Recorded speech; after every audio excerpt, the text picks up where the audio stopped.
This is the School Success Podcast, a podcast for school leaders to learn from other school leaders what's working and what's not, and to get inspiration and encouragement, as well as strategies to grow school enrollment, connect with families, retain teachers, recruit teachers, and everything in between. You guys are heroes, and I cannot thank you enough for pouring into this next generation that's coming behind us. My goal is you will take at least one thing away from every episode that you can take back to your school to make it better than it is right now. Please enjoy the School Success Podcast.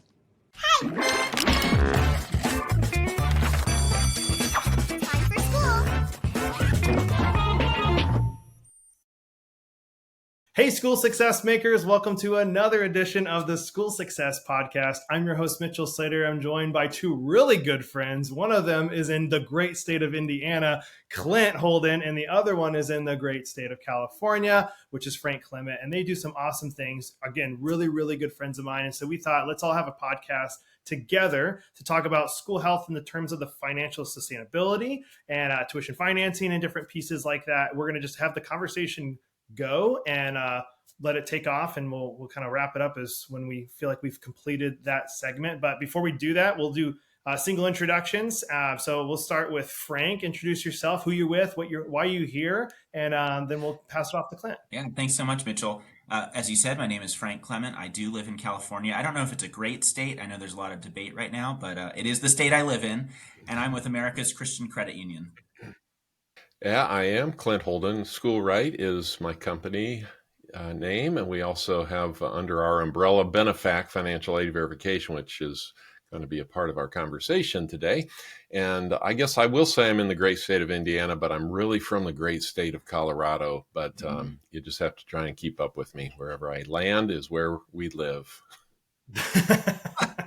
Very good. Well, guys, I know you both serve schools. You serve them very well in different capacities, and you guys are just super likable people who I know all your clients love you. But as we dive into today's topic of discussion, let's kind of just start it with school health specifically. So obviously these specifically private schools, but maybe it's Christian schools for students who are wanting to go, but maybe the families, they can't afford it. They're going to have to start by getting maybe a loan or work with the school directly on a payment plan. Let's kind of like start there on like how you two come into play when families are needing some help with paying their tuition. And maybe let's just start with Frank. So hopefully we're not too much talking over each other. But Frank, what does that look like for a school? What should a school be looking like for those that are listening? Yeah. Well, and just, quick backstory on my experience in this. And now Clint is sort of a mentor to me because he's been working with schools for longer than I have. But over the last few years, I've interacted with quite a few school leaders, and what immediately became apparent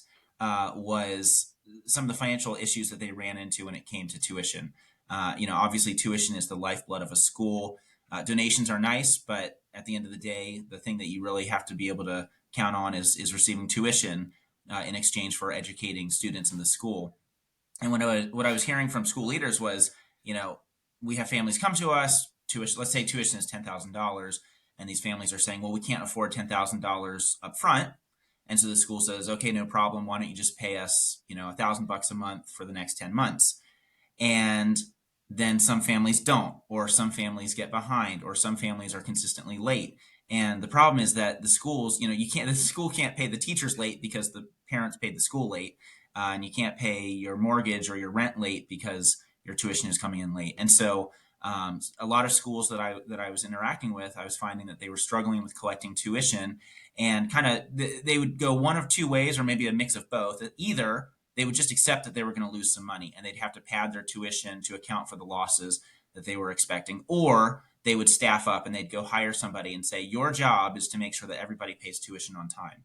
And this is even in instances where they have, a payment portal. They're still paying somebody every month to monitor and make sure that those payments came in, and make those phone calls and try to grab people in the pickup line and say, hey, you still owe this month's tuition. And so either way, it was costing the schools, right? Either they were losing money or they were having to pay additional staffing costs to be able to collect that tuition. And so I looked at that and I said, well, we do that all the time at our credit union. We call that a loan, right? When you lend somebody money and they have to pay you back over time, but we have some tools at our disposal that a lot of schools don't. And so identifying that problem and realizing that this is, the financial sustainability of a school really hangs on its ability to consistently collect that tuition, month in and month out, year in and year out. And so that was kind of what turned me onto this conversation and how our credit union might be able to serve. I've had a lot of conversations with Clint, and I want to give Clint a chance to talk about this because he's been working with schools for a couple of decades, and he's really seen how bad it can hurt when schools get behind on that tuition collection. Yeah, that's great. I may serve, as you say, as your mentor, but I clearly think you're the smart one, by the way. So you brought this idea up to me a couple months ago. We had an initial conversation about it because one of the great challenges, and you've already alluded to this, is that schools, especially smaller schools, are just stuck. They have put themselves now into having to have a financial relationship with the parents of whom they want to nurture their children. And nobody wants that, by the way. I don't know that anybody wakes up in the morning and says, good, I get to go do collections of parents at my school. This is the funnest day I've ever encountered. And so the concept has long been there, but schools have not known what to do about it in terms of, is there another way to collect tuition with this being somewhat affordable? And there are systems that have not really collections built into it. They're more of a reminder. And hey, you're late, but it ultimately falls back to the administration to have to deal with this. And one of the things that I have long wanted to see, and we've tried to help many schools with this, is change the paradigm. Because if you continue to just allow people to pay what they can pay, to be late time after time, you're putting your school in peril. And this always falls on the back of somebody. Who? The teachers. The teachers who are the ones that are waiting for those parents to pay. And Frank, the thing that I love about the relationship that we have with you and with America's Christian Credit Union, and you've said it so well before to me, is it's not that we're trying to be hard-nosed and help schools be hard-nosed with parents. That's not it at all. But when we have financial obligations, we stand to pay those back. We owe creditors. And honestly, in honor to God, we are to pay our debtors. Those that we have responsibility to. And when we allow folks off the hook, I've never, ever heard of a school, by the way, allowing folks off the hook who has said, hey, I'll get you paid back, and they pay them back. It's very rare if it ever happens. So the idea here is let's change the paradigm to a healthy model that helps schools succeed and to move forward, not having to rely on, you said it, fundraising. Fundraising can be a part of a school's ecosystem if it's done for the right reasons. The wrong reasons would be, hey, we have this huge gap and we got to fill this gap and we don't know how to fill this gap. So let's just magically write the dollar amount on our spreadsheet and then we can call it all even. But now we got to go find that money somehow. Tuition should really fund the private school.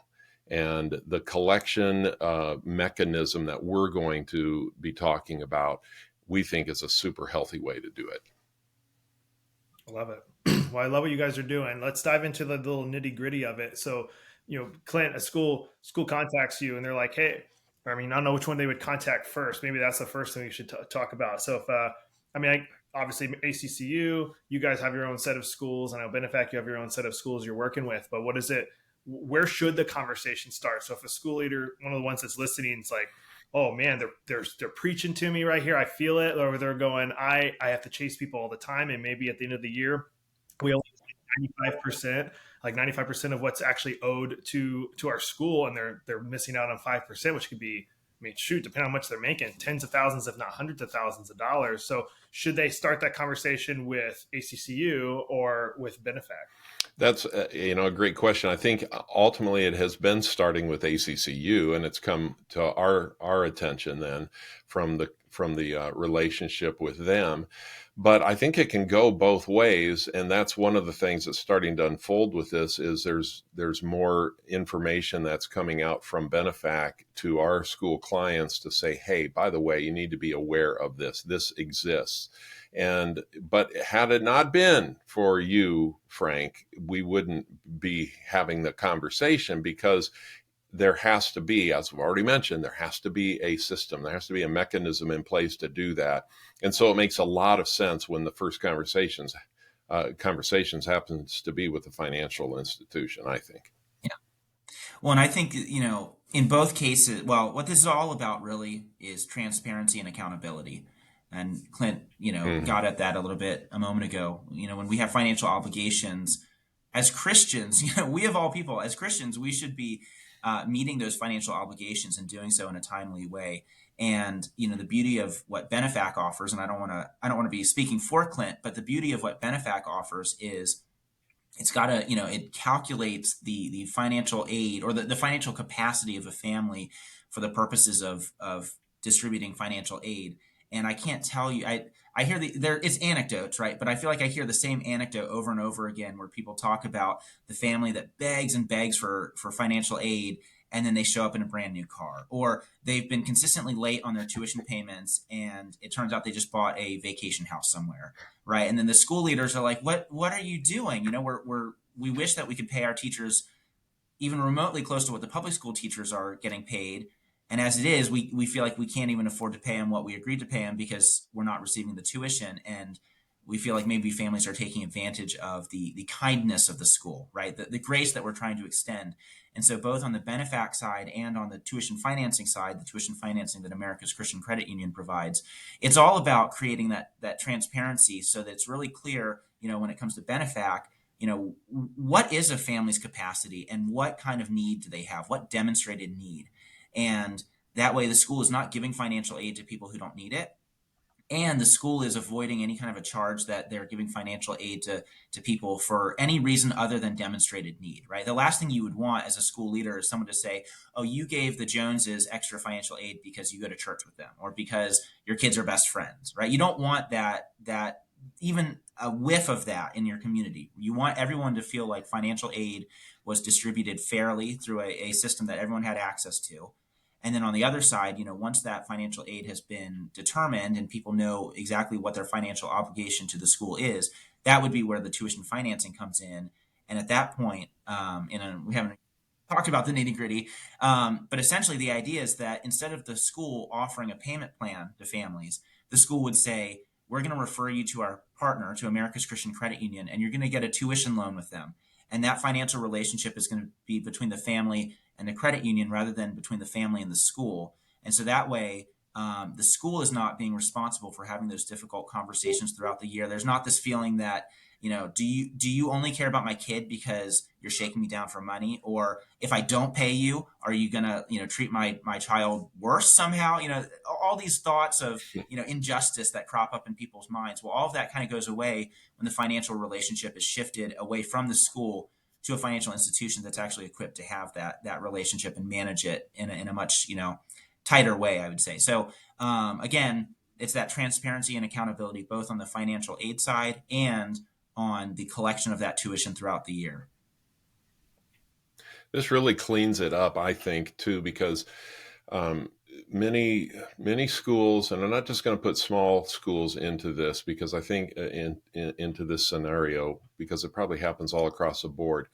A gazillion, I don't even know how big that number is, but that's a big number, and that's probably a fabrication. A gazillion things are like, "Hey, we'll come up with this way that you can pay your tuition. We'll come up with this way you can pay your tuition. Oh, you want to pay us on the 1st and the 15th every month? Okay. Oh yeah, well, I pay you on the 1st and 15th every month and you're getting more money. So can I get a little bit of a discount? Oh yeah, sure. We'll do that. Anything to get the money." And that's just so not right. And it's dangerous. And I tell you, not everybody, but I would say a majority of folks don't understand that the private school and the Christian school tuition and the ability, the opportunity, maybe I should say, to go to these institutions is a privilege. It's not a right. And so when we force upon, if I'm a parent and I'm forcing that as a right, and if the administration says, "Well, yeah, this is your right," then you all of a sudden have a right to pay for it however you want to. Right. And there is a pretty significant misunderstanding of what it actually costs these schools to operate. Yeah. And when a school has to operate, kind of the month to month, just like many families operate month to month financially, it really hurts the program of the school. And so that's another benefit of this. When a tuition policy is set up really clearly, like here's your payment options, that's it, the school becomes successful. It's kind of like putting those boundaries around your kids. Like, you stay in these boundaries and you'll be very happy with me. And I'll be very happy with you. And there's safety in that. And there's safety in these types of policies too, not just for the school, but for parents. Because now you can imagine the parent A who's saying, hey, I'm doing everything I can to rightly pay my bill. And parent B and C and D are getting all kinds of options given to them. It doesn't help parent A feel like they're have the same level of value as this, and the trust can start to erode. So there's just so many things that could be talked about in regard to why this has to be structured better. And many schools have done that over time. But you guys both know this. When a new person comes and sits in the seat and leads the school, a new person is on the board changes face. They're learning how to be a board, how to help run a school, an administration team. Things can change. They can all just be thrown out the window. So we've got to be really careful with that. And that's where I think this is really a wonderful system to look at operating under. And it's not expensive for what we're talking about too. It's like both of what you guys offer. Like, I think maybe schools, they might hear of this and go, well, we can never afford to have this type of solution provided to our family. So I love to even speak to that. So sorry, kind of like Frank, we'll start with you. So like, okay, we want to offer this to families to be able to get maybe all the tuition paid up front, and they work with you. Right. What would that look like if a school was to work with you guys? Yeah. Well, and I would say, rather than thinking of it in terms of being expensive or being not expensive, part of this is actually just introducing, shall I say, real world consequences into the situation. And so something that I encourage schools to look at their payment plans and recognize that when you allow someone to pay over 10 months or 12 months, you're extending credit. You are essentially making a loan, right? Because that seat, you're not going to turn around and resell it to someone else if the family stops paying 2 months into the year. So that seat is a perishable good. So you're selling something that's only good right now, and you're allowing them to pay over time. And if they stop paying, there's kind of nothing you can do. I mean, you could expel the child, but you're not going to refill that seat. And so you have to be really thoughtful about, who you're offering a payment plan to and who you're inviting into your school community. And the other thing is, if you're allowing people to have a payment plan, allowing them to pay over time and, essentially extending credit, well, there's a cost to money, right? If you're waiting on that money to roll in, that comes at a cost to the school, and it benefits the family.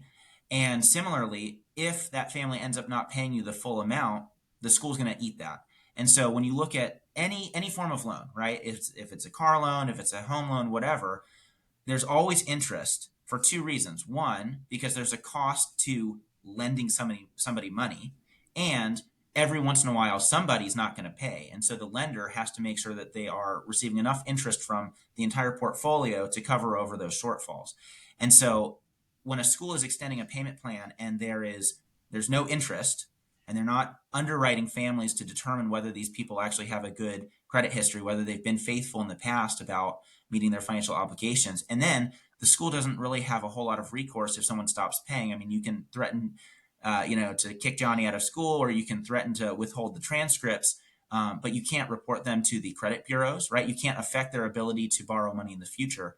And so our program, I would say, is about introducing real world consequences into the school financial picture to make sure that people are really being held accountable. And again, like Clint said, we're not trying to be mean or hard nosed, but this is what you would see anywhere else, right? You go to the dentist and you're going to get a root canal and you can't afford it.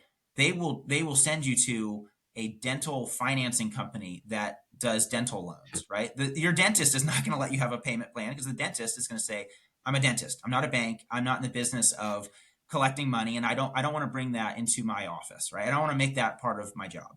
And so, like Clint said earlier, this idea of the paradigm, like for schools to be willing to, school leaders step back, look at your payment plan and see it maybe for what it is, and recognize that there might be a better way to approach it. So, but Mitchell, to your point then about essentially the costs of the program, well, it doesn't cost the school anything.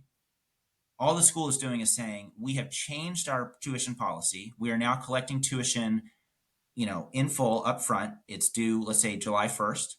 And if you pay us by July 1st, you have a seat in the school. And if you don't pay us by July 1st, you don't have a seat in the school, right?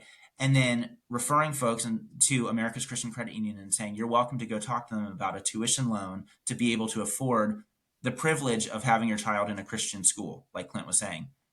And so then the family comes to us and they're applying for a loan, and we're looking at them just like we would look at anybody for any other kind of a loan, right? We are looking at, have you been faithful in paying your debts in the past, right? That's reflected in your credit score. When you bought a car and you bought a house and you got a loan to do your back porch, did you pay those other lenders back? Because we don't want to be the next lender to not get paid back after a string of failure to repay. And then the other thing that we're looking at is debt to income. We want to be sure that we're not putting a family in a financial situation that they can't actually maintain. And so if adding the loan payment to their monthly obligations is going to put them past 50% debt to income, so more than half of their income each month is going to various debt obligations, including the tuition loan, we would say no, or we would counter with a lower amount that they can afford. And I always want to emphasize that financial strain is the number 2 leading cause of divorce in America, right? So if a family thinks that they're doing good things for their kids by putting them in Christian school, but then the financial burden of having them in Christian school is making home a hellscape, you're not really serving your children well, right? The school can't reverse the damage that's being done at home if mom and dad are constantly fighting about money. And so this is yet another way to bring that transparency to the family's financial situation and help them make a good decision. And in some cases, it's hard, but we would say you don't qualify for a loan. Having this loan would not be good for you as a family.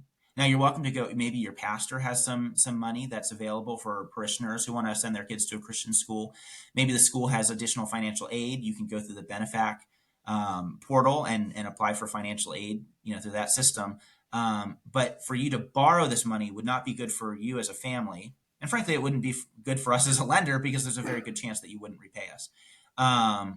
So I know I kind of went off your original question about cost, but I think it's so important to talk about when you are extending credit, when you're lending people money. These are all the things that you have to think about. And these are the things that a lot of times schools are not thinking about and don't necessarily have the tools to even manage. And yet year after year, they're offering these payment plans and just sort of hoping for the best. Hey, school success makers, just a really quick break from the episode to highlight our amazing sponsors over at America's Christian Credit Union. They are celebrating 65 years of service this year, and they provide essential school banking services and a tuition financing program for schools looking to reduce their risk and administrative burden. And you guys can find out all about them on their website, americaschristiancu.com/schools. That's americaschristiancu.com/schools. They are amazing over there, and I always like to say, if you're a school that collects tuition and you have a hard time collecting all of tuition at the end of the year, maybe it comes around May, June, you're like, man, we only got collected 95 or 98% of what tuition was owed to our school. One of the things you can do is have your parents get a tuition financing loan through the credit union, and then they pay the credit union directly, and you get your funds up front at the beginning of the year as the school. So you don't have to chase people throughout the year, and you can focus on what you do best, and that is loving and educating your students. And it doesn't cost your school anything to do it. So check them out online, americaschristiancu.com/schools. All right, back to the show.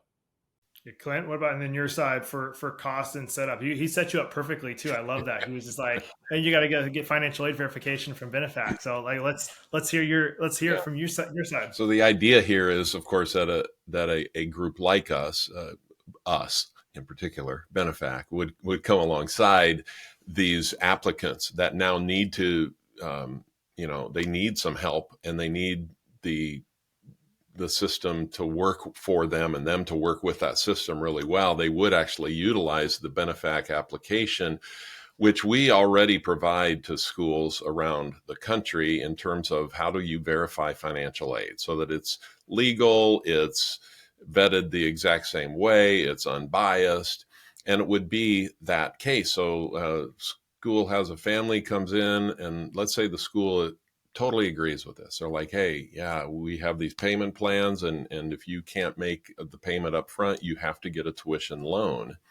So the family is now applying for financial aid because they want to find out how much can I really even take? So that will be kind of the interim early steps that 𝒓𝒄 would help provide to say, hey, this family, they can afford $500 a month and they've got 3 kids in the school. The school can then decide, can we take that? Is that the amount that's going to work in this scenario for us? And if they say yes, hey, that's going to work, you need to apply for this assistance now from the credit union so that we can get our payment up front for that amount. And they would sign off on that amount. So it actually works together. It's not as though, I mean, a school wouldn't have to use that. They could say everybody pays full amount, period, no matter what. But the schools all over the place are doing financial aid verification this way. They're finding out what the ability is of a family to make a payment. And so it's that interim step that we provide. The credit union would also have their own layer that they would plop on top of that. You said something, Frank, that kind of made me chuckle. Not this part didn't make me chuckle. What I'm going to say made me chuckle. You talked about the financial frenzy in a family is like the number 2 leading cause of divorce. And I'm thinking, man, the financial frenzy in schools, and I haven't done the research on this, I'm sure is probably close to the number 1 reason that schools close. They just can't do it anymore.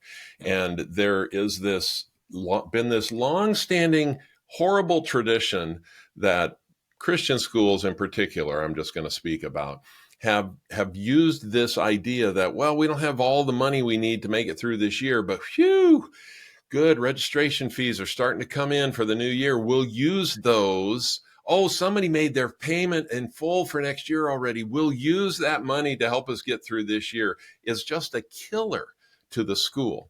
So imagine the day, folks, that the Christian school gets their money up front. They've got I'm just throwing a number out. They have a $2 million budget of tuition that they anticipate collecting, and they collect it in July.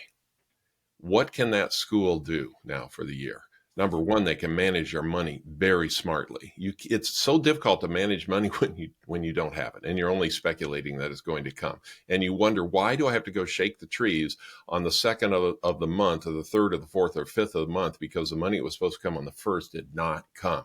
And now this big bill that is here because so-and-so trusted us to pay this, we have to pay this, we can't get it done. We can't put this new piece of lab equipment in because we aren't going to be able to get it because we can't pay it, et cetera, et cetera, et cetera. So again, kind of like you said, Frank, I don't know where I went with that, Mitchell, and if I veered way off course, I was just following the guy who calls me his mentor.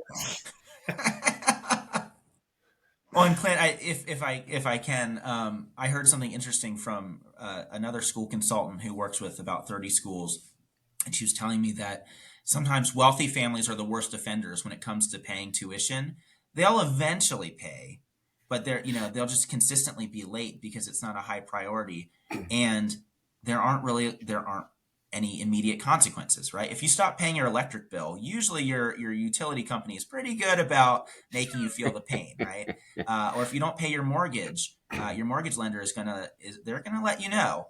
But if you stop paying your school, or if you're a few weeks late every single month, right? You're just consistently late with those payments, Mr. Jones, remember, like you need to turn in your check for tuition. Oh, right. Yeah, of course. I'll bring my checkbook next time. And then, he doesn't. So, this is where, at least on our side, on the ACCU side, we are introducing those real world consequences where people realize, well, if I am 30 days late, that gets reported to the credit bureaus. Even if I'm not fully, if I haven't defaulted on the loan yet, if I'm delinquent past a certain point, that will show up. And then if I go to buy a new yacht, I don't know, whatever, that's going to show up on my credit report. And someone's going to say, what's this loan that you have that you were consistently late on paying?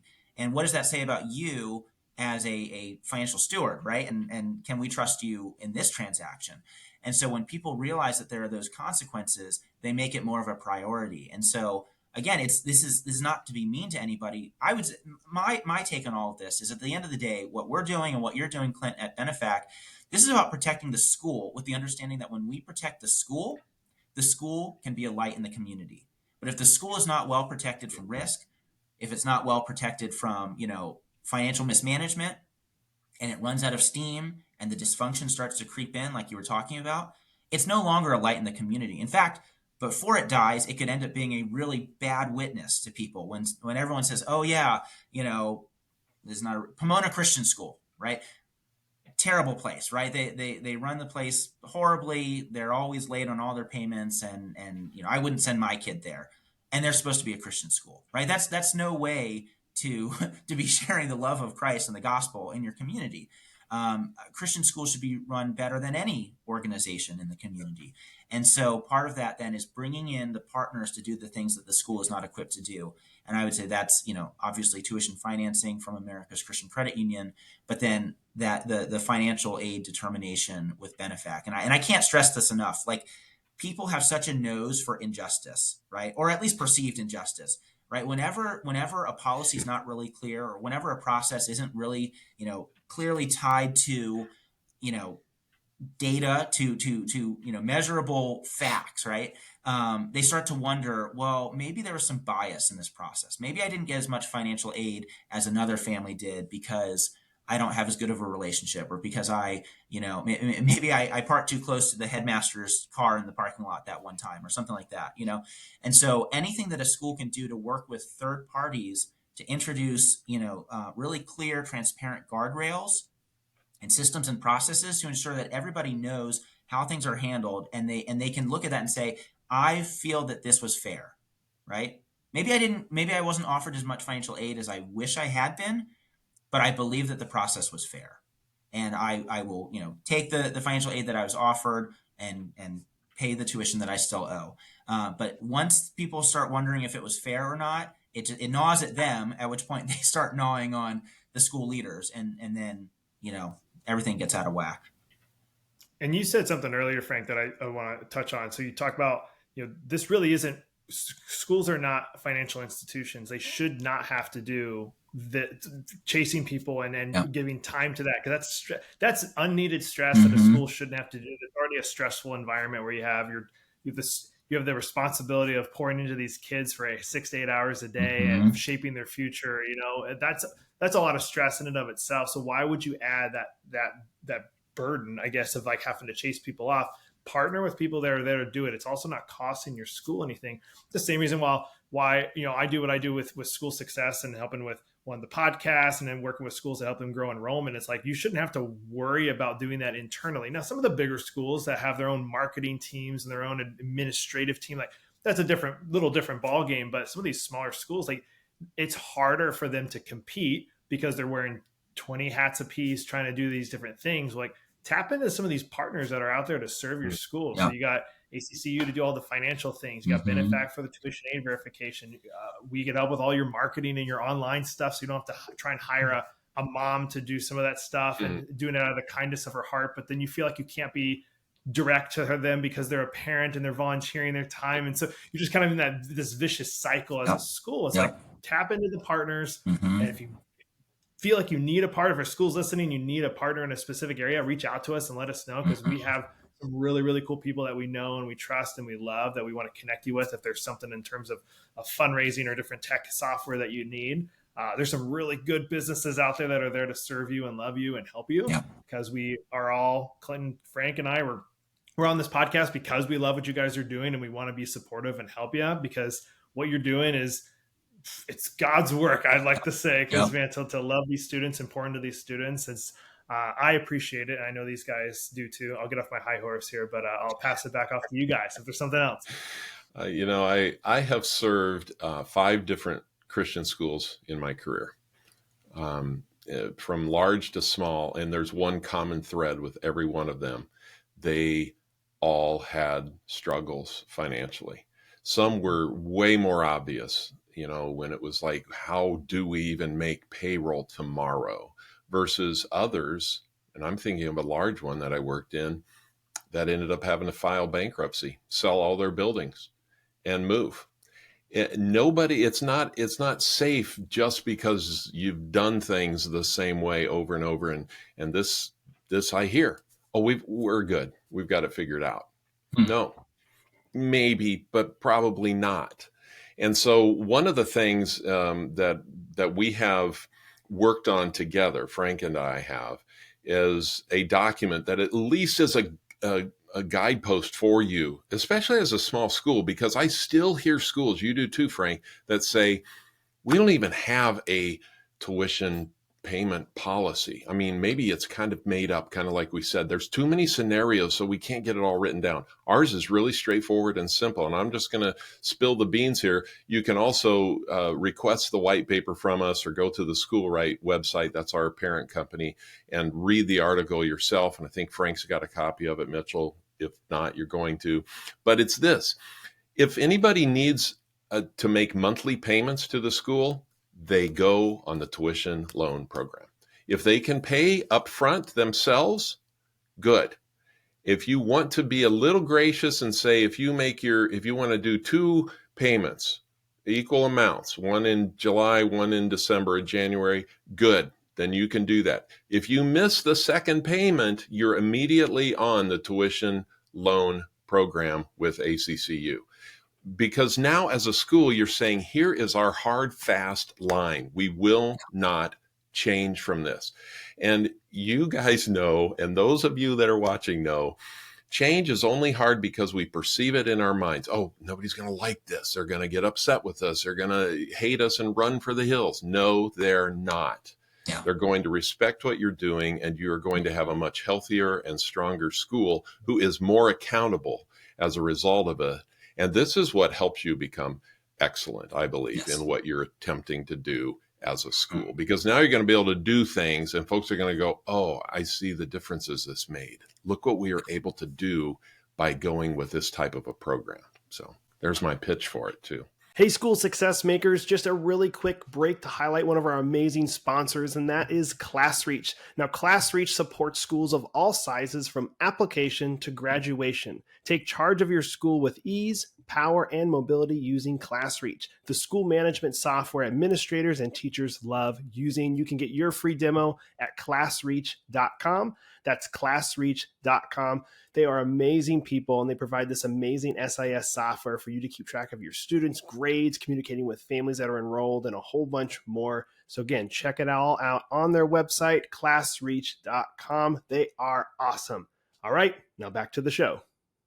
Amen. Frank, guys, any closing thoughts on this before we wrap it up? Frank, Clint did some good ones right there. Frank, you got any on your side? Well, it's nothing that we haven't talked about already, but when you look at Christian schools and you look at the razor thin margins that they operate on, and nobody gets paid enough for the work that they do.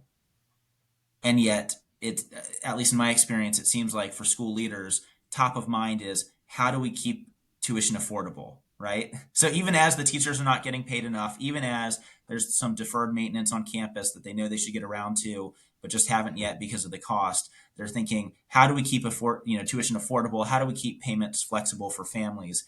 And, I understand the motive there to want to make the education as accessible as possible, but sometimes in an effort to make it so accessible, the quality of the education or the quality of life for the teachers who are making that education possible suffers. And so thinking in terms of, how do we run our school with excellence, like Clint said, how do we run this school well? And we use a term a lot, we call them business trees, right? So yes, you're a ministry, but you need to run like a good business if you're going to have the impact that you are hoping to have. And so be a business tree. Think of yourself as a business tree.